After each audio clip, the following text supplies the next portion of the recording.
Hi, guys. Welcome back to Heart to Head podcast with Olivia and Jessica. Hi. Today, we're going to be talking about being a people pleaser, or in our case, recovering people pleasers, and the difference between people pleasing and how to learn to please yourself instead. I think the scary thing about people pleasing is sometimes you don't even realize you're a people pleaser, or you think it's a death sentence that you have to be a people pleaser forever. So I think we can successfully say that me and Olivia are recovering people pleasing. And sometimes I have to have a meeting with myself and say, hi, my name is Jessica, and it's been 4 days since my last people please. So that's how much in recovery that we are.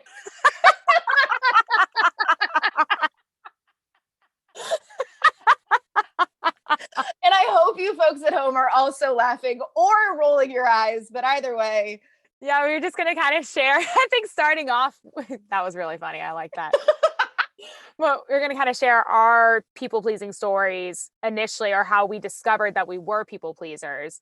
And for me, it was a really COVID that started where I realized that I felt a want for people to like me, and that I wasn't fully comfortable being who I was, because I felt like I needed to please people to fit into a certain group or a certain environment. And so I was constantly doing things for other people. And then COVID happened, sitting at home for 5 months by myself and just realizing, oh, like all these decisions I had made up until this point of doing things that other people wanted me to do, or, staying busy, that didn't equal me being happy, me actually doing something for myself. And I didn't know what I wanted because I was so used to doing what other people wanted, either doing what they wanted for them or doing what they wanted for me. And so this quarantine actually was a huge thing for me, in realizing, oh, I am people pleasing, and it's all the time. I have no idea what I want, and I want to figure it out so I can actually do things for me. And that my well was so empty because I was constantly doing things for others and I wasn't taking care of myself.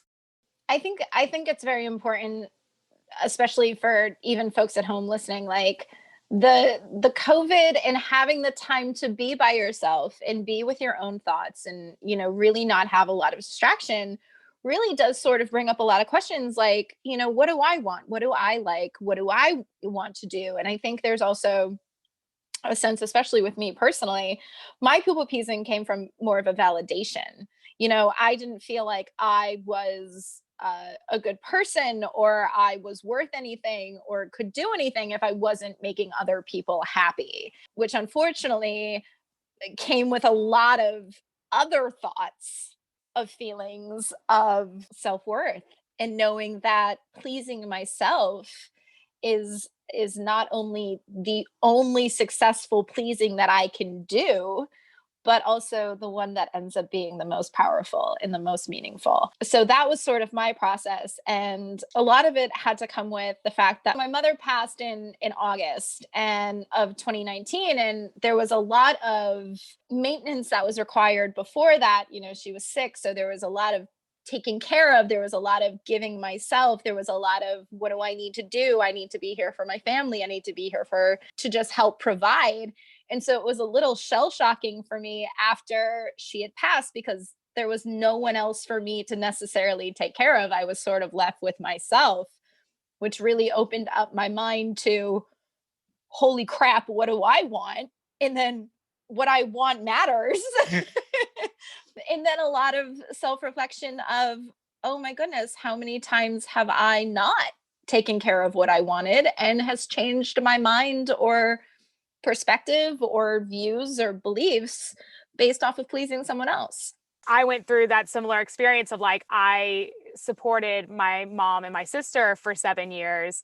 And so I was so used to taking care of my family that I hadn't stepped back and thought about, oh, what do I want and what makes me happy as a person? Because I was just in this constant, like, survival mode of, okay, gotta do this, gotta do that, gotta do everything to take care of the family, make sure that they're happy. And it doesn't matter if I'm happy or not. Yeah. And I think that's really the key thing is, how do you really start to notice and appreciate your value and your happiness, and that you being pleased is the number one priority.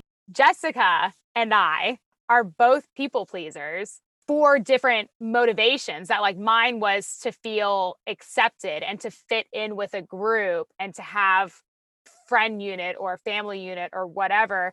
And yours was based off of validation. And so with people pleasing, it's such a wide range of what the motivation behind the people pleasing is. Ultimately the same result when you see it from the outside, but the internal motivation could be ego based, validation based, fear based, conditioning. Yep, insecurity. Absolutely.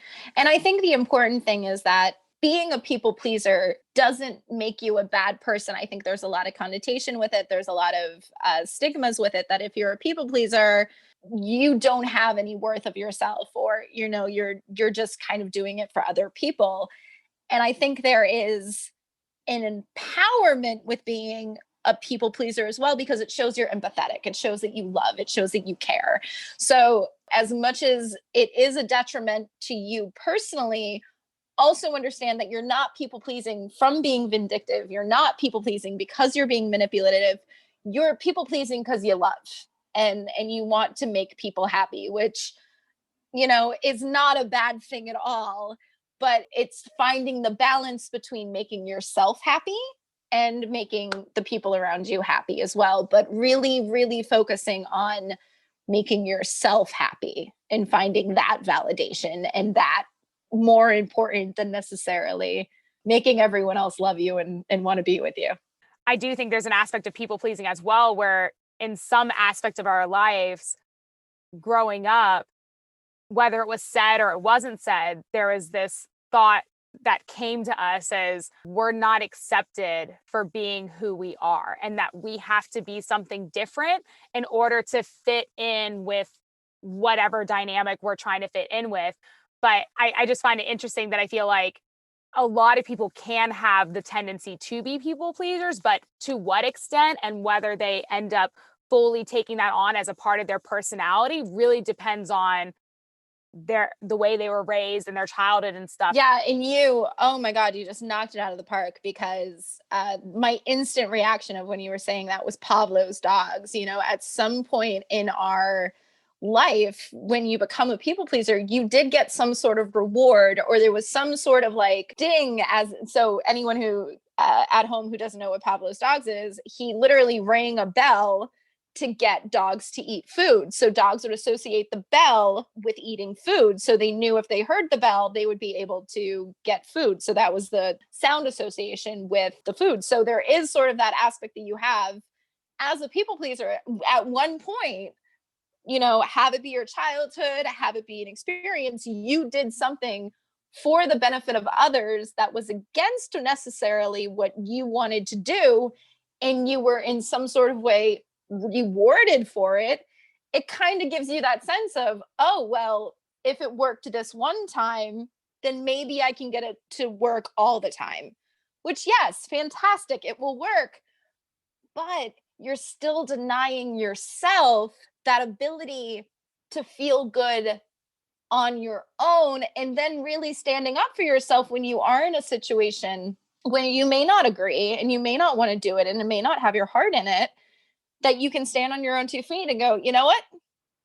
I know this would make you happy if I just went along, but I'm not going to do it because it's not what's going to make me happy. And that, I think, is really where the empowerment comes from, is where you can recognize that and you have the ability to stand up on your own, which I think is why Olivia and I call each other recovering people pleasers, because we're now getting to the point where instead of just going along with it, we now can go, wait, I don't agree, or I don't want to do this.